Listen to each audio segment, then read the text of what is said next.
Hello everyone, welcome you all in the Bansal Tax and Commerce classes.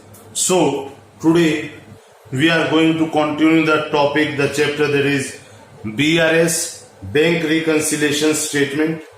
In the previous video we have covered the basic points about the chapter, the rules which are to be taken care, and few points and numericals we have considered in the last video. तो आइए आगे बढ़ते हैं और समझते हैं कि किस तरीके से हमें बैंक रिकंसिलिएशन करना है, कैश बुक और पासबुक को किस तरीके से हमें इक्वल करना है, क्योंकि जब तक हमारा कैश बुक का और पासबुक का बैलेंस सेम नहीं होगा तब तक हमें इस एक्सरसाइज को रेगुलर करते रहना है. जितना हम बीआरएस के ऊपर काम करेंगे, कैश बुक और पासबुक को इक्वल करते रहेंगे, उतना ही चांसेस रहेंगे कि हमारी फर्म में बिजनेस के अंदर एम्बेजलमेंट के चांसेस रिड्यूस हो जाए. तो चलिए आगे कुछ और पॉइंट को डिस्कस करते हैं. मान लीजिए आपको कुछ बैलेंसेस गिवन है. सपोज क्वेश्चन में आपको दिया गया है कि हमारे पास बैलेंस है मान लीजिए 20,000 रुपीज सपोज, और हमें ये नहीं बताया कि ये बैलेंस कैश बुक का कौन सा बैलेंस है, डेबिट बैलेंस है या फिर क्रेडिट बैलेंस है. हमें ये चीज इसके अंदर नहीं बताई है. तो अब हम क्या करेंगे, सिर्फ 20,000 बैलेंस दिया है कैश बुक का और उसने कहा है कि कुछ एक पॉइंट हमारे पास है जिन पॉइंट में डिफरेंसेस हमें देखने को मिलेगा. सबसे पहली बात, अगर हमें इस बात के बारे में कोई क्लैरिफिकेशन नहीं है कि ये डेबिट बैलेंस है या क्रेडिट बैलेंस है कैश बुक का, तो डेफिनेटली हम इसको डेबिट बैलेंस ही लेकर चलेंगे. But if it is given specifically in the question that it is debit, then it is to be taken as debit. If it is given as credit, then definitely we will consider it as credit balance. So now let us move forward. मान लीजिए वो हमें कहता है कि हमने जो total हमारे पास जितने भी चेक हैं, मान लीजिए उसमें हमारे पास 10,000 के चेक इशू हुए. जो हमारे पास टोटल चेक हमने इशू किए, मान लीजिए ये टोटल अमाउंट की वैल्यू देते हैं हम जो चेक इशू हुए हमारे पास, और इसके अंदर सपोज वो कहता है हमें कि 6,000 रुपीज के चेक प्रेजेंट हुए हैं पेमेंट के लिए उस पर्टिकुलर डेट तक जब हम बीआरएस बना रहे हैं, स्टेटमेंट बना रहे हैं. तो इसका क्या मतलब हुआ कि जब हम 20,000 रुपीज का ट्रीटमेंट करेंगे, मान लीजिए मैंने ये बीआरएस बनाया और ये मैंने बैलेंसेज लिए हैं, सपोज ये प्लस की आइटम है, ये माइनस की आइटम है. परफॉर्मा हम लास्ट 2 वीडियोस में बहुत अच्छे से क्लियर समझ चुके हैं, उस पर डिस्कशन कर चुके हैं. तो देखिए मैं आपको बता रहा हूं कि मान लीजिए क्वेश्चन में आपको गिवन है 20,000 रुपया और कोई कुछ नहीं बताया, तो हमने इसको डेफिनेटली डेबिट बैलेंस लेना है और प्लस के कॉलम में लिख देंगे. यहां पर इसके बारे में डिटेल मेंशन कर देंगे हम. और उसके बाद इस यहाँ पर पहला पॉइंट लिया कि टोटल जो चेक इशू हुए 10,000 के, उसके अंदर 6,000 रुपए के चेक प्रेजेंट हुए हैं पेमेंट के लिए इसी महीने के अंदर, इस पर्टिकुलर डेट के अंदर. तो अब मैं क्या करूंगा, जो मेरा ये 10,000 के जैसे ही चेक इशू हुए तो मेरी कैश बुक का बैलेंस 10,000 रुपीज से डिक्रीज हो गया क्योंकि मैंने चेक इशू कर दिए हैं. लेकिन प्रेजेंट हुए हैं सिर्फ 6,000 के, यानी बैंक में बैलेंस 6,000 रुपया घटा है. तो मेरा पासबुक का बैलेंस कितने से रिड्यूस हुआ है, 6,000 से. तो कैश बुक के अंदर 4,000 रुपए से ज्यादा बैलेंस रिड्यूस हुआ था, और क्योंकि बैलेंस भी कैश बुक का दिया है तो मैं यहां पर 4,000 रुपी प्लस कर दूंगा. I am repeating the point again कि मान लीजिए 10,000 रुपीज के चेक इशू किए हैं तो कैश बुक का बैलेंस उसी वक्त 10,000 से रिड्यूस हो जाएगा, लेकिन 6,000 के चेक ही प्रेजेंट हुए हैं उस डेट तक जिस डेट में हम काम कर रहे हैं. तो पासबुक का बैलेंस 6,000 से रिड्यूस होगा और कैश बुक का बैलेंस 10,000 से, क्योंकि 4000 का कैश बैलेंस एक्सेस में रिड्यूस हो गया है और मैं काम कर रहा हूं कैश बुक के ही बैलेंस के ऊपर, तो मैं इसको वापस ऐड कर दूंगा और दोनों साइड्स का टोटल बराबर हो जाएगा। उसके बाद मान लीजिए वो हमें देता है कि हमने टोटल, दोबारा से इसी तरह एग्जाम्पल लेते हैं कि हमने मान लीजिए 10,000 के चेक बैंक को भेजे हैं, लेकिन इस बार किसके लिए भेजे हैं? कलेक्शन पर्पज से। अब हमने 10,000 के चेक कलेक्शन पर्पज से बैंक में भेज दिया है और इसमें से बैंक ने मान लीजिए 7,000 का अमाउंट अभी तक क्रेडिट किया है। बैंक ने 7,000 का अमाउंट क्रेडिट किया है अभी तक। तो देखिए क्या होगा कि जैसे मैंने 10,000 के चेक कलेक्शन के लिए भेजे, मैं अपनी कैश बुक के अंदर इस बैलेंस को 10,000 रुपीज से इंक्रीज करके दिखाऊंगा। और क्योंकि पासबुक के अंदर 7,000 रुपीज इंक्रीज हुए हैं, तो 3,000 रुपया जो एक्सेस मेरा यहाँ पर इंक्रीज हो गया है, उस 3,000 रुपए को मैं क्या करूंगा? मैं उसको यहाँ पर माइनस कर दूंगा।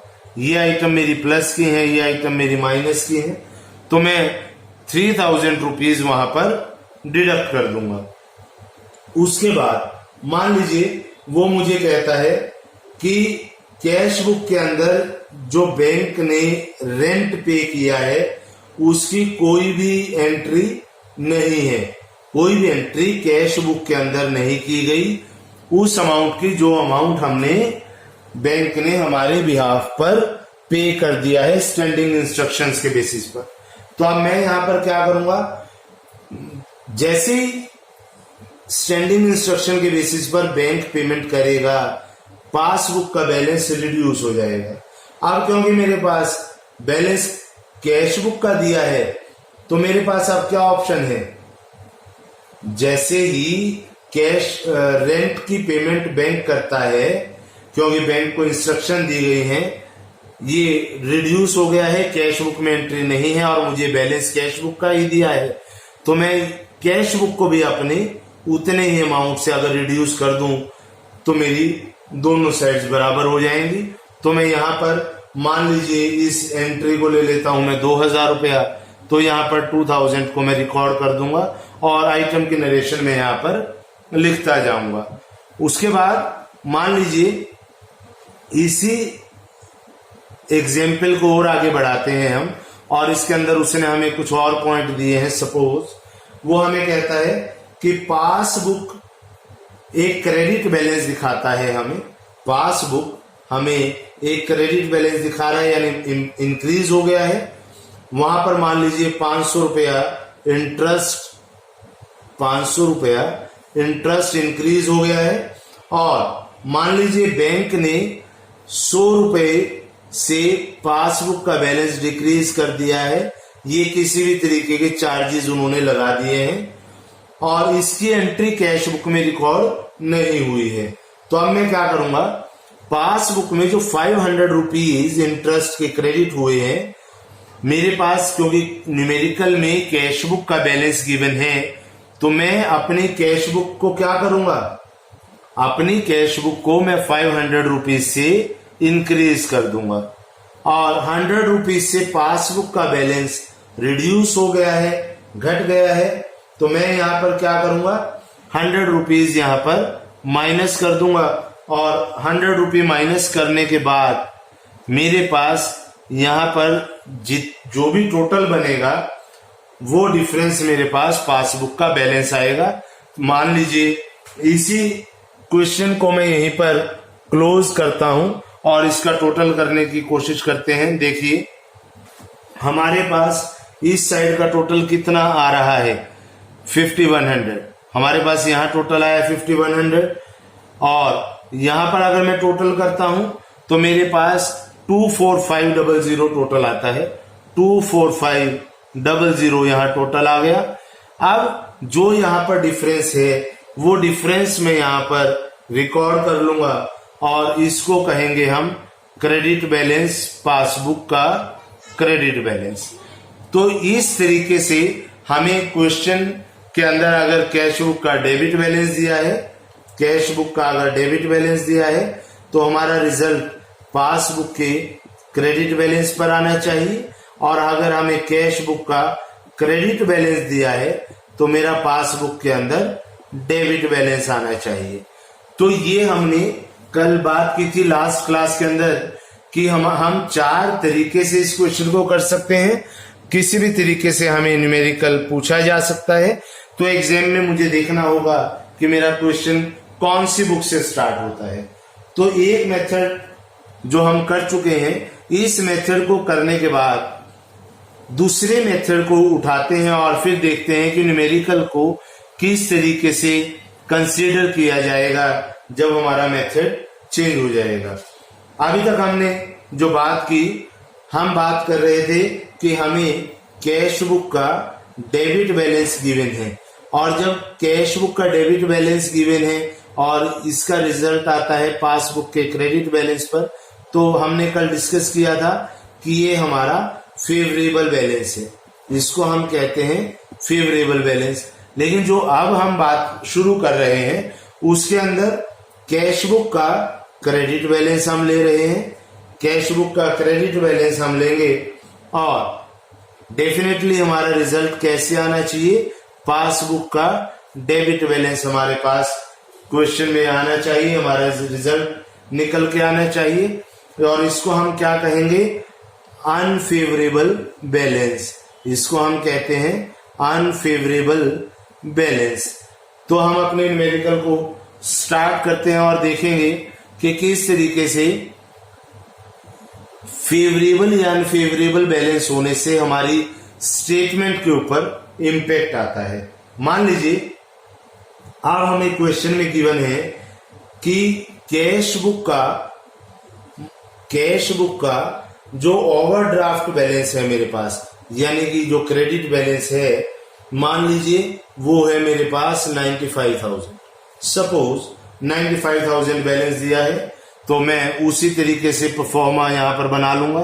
परफॉर्मा डिस्कस हम कर चुके हैं हमारी लास्ट 2 वीडियोस के अंदर, और परफॉर्मा बनाने के बाद उसी तरीके से परफॉर्मा बनेगा जैसे अभी तक हम बनाते आए हैं। यहाँ पर प्लस के आइटम को रिकॉर्ड किया जाएगा, और यहाँ पर जो मैं आइटम लूंगा वो आइटम हमारी माइनस की होंगी। तो आइए क्वेश्चन को आगे बढ़ाते हैं। अब सबसे पहले मेरे पास कैश बुक का क्रेडिट बैलेंस गिवन है, तो मैं यहाँ पर सारी डिटेल लिखने के बाद अमाउंट को माइनस कॉलम के अंदर नोट कर दूंगा। ध्यान से देखिए, सबसे इंपॉर्टेंट डिस्टिंक्शन आपके पास यहां आता है कि जब आपको कैश बुक का क्रेडिट बैलेंस गिवन है तो आप उस बैलेंस को प्लस में ना दिखाकर आप माइनस के अंदर 45,000 लिख देंगे। उसके बाद हमने यहां पर 45,000 लिख दिया है, लेकिन हमने यहां एज्यूम किया था कि ये 95,000 है, तो मैं इसको यहां पर 95,000 बना देता हूं। चलिए आगे बढ़ाते हैं न्यूमेरिकल को। देखिए, जब मैं कैश बुक का क्रेडिट बैलेंस 95,000 रिकॉर्ड कर चुका हूं, उसके बाद मान लीजिए मुझे क्वेश्चन में गिवन है कि जो हमने इन्वेस्टमेंट की हुई थी उसके ऊपर बैंक ने इंटरेस्ट कलेक्ट किया है, interest on investment collected by the bank, और पासबुक में वो कितना डिपॉजिट हो गया, लेट अस सपोज 3500 से वो अमाउंट क्रेडिट हो गया है। अब देखिए क्या होगा यहाँ पर, जब ये अमाउंट क्रेडिट हुआ है तो मेरा पासबुक का बैलेंस इतने ही अमाउंट से डेफिनेटली इंक्रीज हो गया है। तो मैं क्या करूंगा, अब जो ये बैलेंस मेरा इंक्रीज हुआ है पासबुक का, इस बैलेंस को मुझे यहाँ पर ट्रीट करना होगा अपनी कैश बुक के अंदर। तो मैं यहाँ पर क्या करूंगा, इस 3500 रुपीज को जिसने पासबुक का बैलेंस बढ़ाया है, मेरे पास कोई और ऑप्शन नहीं है, मैं भी अपनी कैश बुक का बैलेंस इंक्रीज कर दूंगा, and I will write 3500 in the plus column. तो हमने यहाँ पर 3500 रुपीज मेंशन कर दिया है।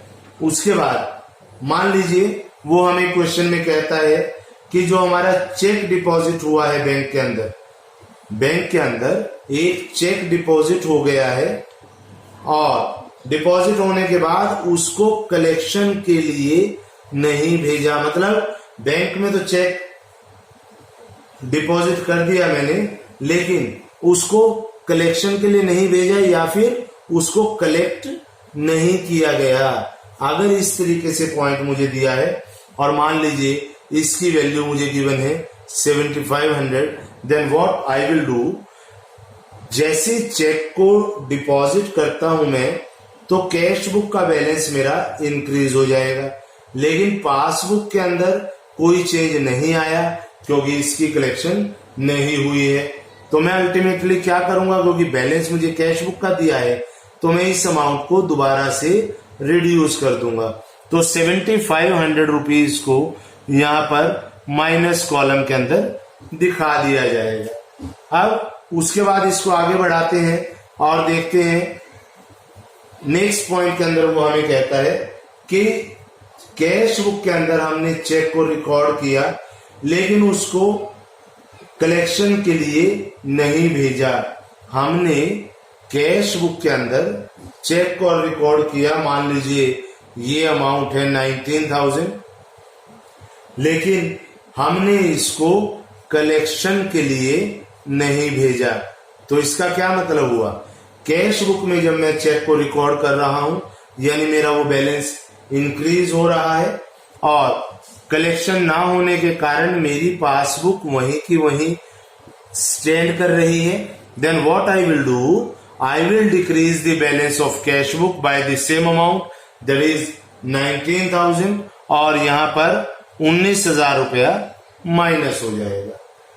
इसी तरीके से और पॉइंट लेते हैं, मान लीजिए बैंक चार्जेस की वो बात करता है कि बैंक ने कुछ चार्जेस हमारे ऊपर लगा दिए हैं और मान लीजिए वो चार्जेस का अमाउंट हमारा निकल कर आता है 2500 सपोज। अब ये 2500 जो चार्जेस हैं इनको हम बैंक चार्जेस एज्यूम कर लेते हैं और अब क्या होगा, जैसे ये चार्जेस इम्प्लाई होंगे यहाँ पर तो हमारा पासबुक का बैलेंस रिड्यूस हो जाएगा।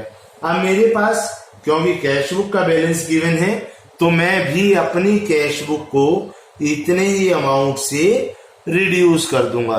तो यहां पर हम 2500 माइनस कॉलम के अंदर रिकॉर्ड करेंगे और इसी तरीके से हम क्वेश्चंस को क्लियर करते जाएंगे। जितने भी पॉइंट हैं उनको स्टेटमेंट के अंदर रिकॉर्ड करते हुए अपने बीआरएस को प्रोसीड करेंगे। अब मान लीजिए हमें वो देता है कि बैंक ने स्टैंडिंग इंस्ट्रक्शन होने के कारण मान लीजिए लाइफ इंश्योरेंस प्रीमियम या किसी तरीके की लाइसेंस फी या कोई भी रेंट या फिर किसी भी तरीके का एक्सपेंस यहाँ पर स्टैंडिंग इंस्ट्रक्शन के कारण पे कर दिया है। मान लीजिए ये अमाउंट है हमारा 1000, ये है हमारा 500 और मान लीजिए ये अमाउंट है हमारा 1500।